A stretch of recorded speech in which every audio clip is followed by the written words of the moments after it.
Hello दोस्तों, कैसे हो आप सभी। आज मैं आपके लिए कहानी लेकर आई हूँ। मम्मी जी जैसा देखूंगी वैसा सीखूंगी। आज सोनाक्षी का मन बहुत बेचैन हो रहा था। उसे इस घर में आए हुए 8 साल हो गए हैं और हर साल सावन में सासू माँ को ऐसा ही करते हुए देखती है। और आज उसके बर्दाश्त के बाहर हो रहा था। उसने अपने मायके में ऐसा कभी नहीं देखा था। सासू माँ नंद रानी का सावन का सिंधारा देने की तैयारी कर रही थी। नंद रूही की शादी को 10 साल हो चुके थे और मीना बुआ जी की शादी को 15 साल। दोनों बुआ भतीजी में उम्र का ज़्यादा अंतर नहीं था। अपने परिवार में मेरे ससुर राम प्रकाश जी सबसे बड़े थे। उनसे छोटे उनके 2 भाई और थे, पर दादी जी का एक बेटी का बहुत मन था। 3 बेटों के बाद उन्हें बेटी हुई। बुआ जी अपने माता पिता के साथ साथ अपने तीनों भाइयों की बहुत लाडली थी। पर उनकी किस्मत में यह लाड प्यार ज़्यादा समय तक नहीं रहा। उनकी शादी के 2 साल पहले ही माता पिता दोनों चल बसे। फिर अच्छा सा घर देखकर तीनों भाइयों ने उनकी शादी कर दी। पर कहते हैं ना, बिना माँ के चाहे लड़की की कितनी भी उम्र हो, चाहे शादी के कितने भी साल हुए हों, वह बड़ी हो जाती है। सब अपनी बेटों को ज़्यादा मानते हैं, चाहे उनकी नंद में और बेटों में कुछ ही साल का फर्क क्यों ना हो। मेरी सास का स्वभाव बहुत तेज था। तीनों देवरानी जिठानी ने मिलकर सलाह करी। एक भाई के घर से दिवाली का चला जाया करेगा, एक भाई के घर से सावन का, और एक भाई छुट्टियों में बुला लिया करेगा। उसके बाद भी मेरी सासू माँ के संतुष्ट नहीं हुआ। एक साल में एक बार सावन का त्यौहार देती है, उसमें भी घर में रखी हुई साड़ी जो गली में 200 रुपये किलो घेवर बेचते हुए फिरती हैं, बुआ जी के देने के लिए उनसे घेवर ले लेती है। और अपनी बेटी के लिए बढ़िया दुकान का मावे वाला घेवर, खस्ता कचौड़ी, बच्चों के लिए चॉकलेट्स, फ्रूट्स, कोल्ड ड्रिंक, दीदी के लिए बढ़िया साड़ी, जीजा जी के लिए और बच्चों के लिए कपड़े, चूड़ियाँ और मेकअप का सामान, सारा सामान एक से बढ़कर एक लेकर आती। अब की बात तो मैंने भी ठान लिया था, सासू माँ को सबक सिखा कर रहूँगी। सासू माँ और ससुर जी आंगन में बैठे थे, इतने में पड़ोस में रहने वाली भाभी आ गई। उनकी 12 साल की बेटी थी और वह पूछ रही थी, तुम्हारी जानकारी में कोई अच्छा ट्यूशन वाला हो तो बात बताना। उनकी सासू माँ को दुनिया से गए 3 महीने हो गए थे। अब उनके परिवार में पति पत्नी और उनके बच्चे ही थे।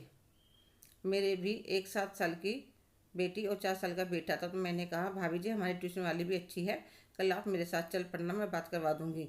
और वे चलेगी। इतने में सासू माँ आ गई। पूछने लगे, गीता क्या करने आई थी। तो मैंने एकदम से कह दिया, वह मम्मी जी सावन का महीना चल रहा है तो पूछ रही थी, पता नहीं सासू माँ क्या क्या देती थी दीदी के यहाँ कोथली में। तो मैं, तुम क्या देते हो अपने घर की बेटियों को। तो तुमने अच्छी तरह से बता दिया होगा। हाँ मम्मी जी बता दिया, कि तुम्हारे पास घर में रखी हुई कोई साड़ी या सूट रखा हो तो वह दे देना, और जो गली में आते हैं उनसे 2 किलो घेवर ले लेना और भैया के हाथ भिजवा देना। सोनाक्षी तुम्हारा दिमाग तो ठीक है, अभी उसकी नंद की शादी को 4 साल ही हुए हैं। मुझे क्या पता मम्मी जी, मैं तो जैसा देखती हूँ वैसा बता दे। क्या देखती हो तुमने देखा नहीं मैं रूही के लिए क्या क्या लाती हूँ। मम्मी जी आपने मेरी बात ध्यान से नहीं सुनी। वह अपनी नंद के लिए पूछ रही थी, बेटी के लिए नहीं। तो जो आप अपनी नंद को देते हो वही तो बताऊंगी। आप भी कमाल करती हो। अब नंदों के तो यही चलता है। अब कल को मैं भी तो दीदी को ऐसे ही दूंगी जैसे आप बुआ जी के देती हो। मेरी परी की तरह थोड़ी दूंगी। और मैं किचन में जाकर शाम की चाय बनाने लगती हूँ। पर वहाँ खड़ी देख रही थी, सासू माँ के चेहरे के रंग बदल रहे थे। इतने चाय बनी, मेरे पति पवन भी ऑफिस से आ गए और कहने लगे, मम्मी जल्दी से सामान दे दो, इतने में कपड़े बदल कर आता हूँ, फिर पहले बुआ जी के बाद में रूही के देने चला जाऊँगा। तो सासू माँ एकदम से कहने लगी, पवन ऐसा करो आज तुम रूही के दे आओ, तुम्हारी बुआ के कल चलेंगे, मैं भी चलूँगी तुम्हारे साथ। बहुत दिन हो गए उनसे उससे मिले हुए, बच्ची है मेरे लिए। तो ऐसी रूही ऐसी मीना, ठीक है मम्मी। अगले दिन चाय नाश्ता करने के बाद सासू माँ अपना पर्स लेकर घर से बाहर जाते हुए कहती, बहू अभी आती हूँ थोड़ी देर में। लगभग 2 घंटे के बाद वे बाजार से आती तो मैंने देखा उनके हाथों में कई थैले थे। मेरे ससुर जी को बुलाती और मुझे पानी लाने के लिए कहती है। फिर सामान खोलकर हम दोनों को दिखाती है। एक बहुत ही सुंदर साड़ी थी, मेकअप का सामान था, 2 किलो मावे वाला घेवर था, फ्रूट नमकीन बिस्कुट फूफा जी के लिए और बच्चों के कपड़े। सारा सामान देखने के बाद आज मैं जब से इस घर में आई हूँ पहली बार ससुर जी को खुलकर मुस्कुराते हुए देखा। और वह सासू माँ अपनी धुन में बोले जा रही थी, बहू देखो तो जरा, कोई कमी तो नहीं रह गई तुम्हारी बुआ जी के सामान में। मेरा तो यह मानना है कि अपनी बेटी और नंद में कभी फ़र्क नहीं करना चाहिए त्योहार देते हुए। अरे भाभी भी तो माँ के समान होती है। हाँ मम्मी जी आप सही कह रही हो।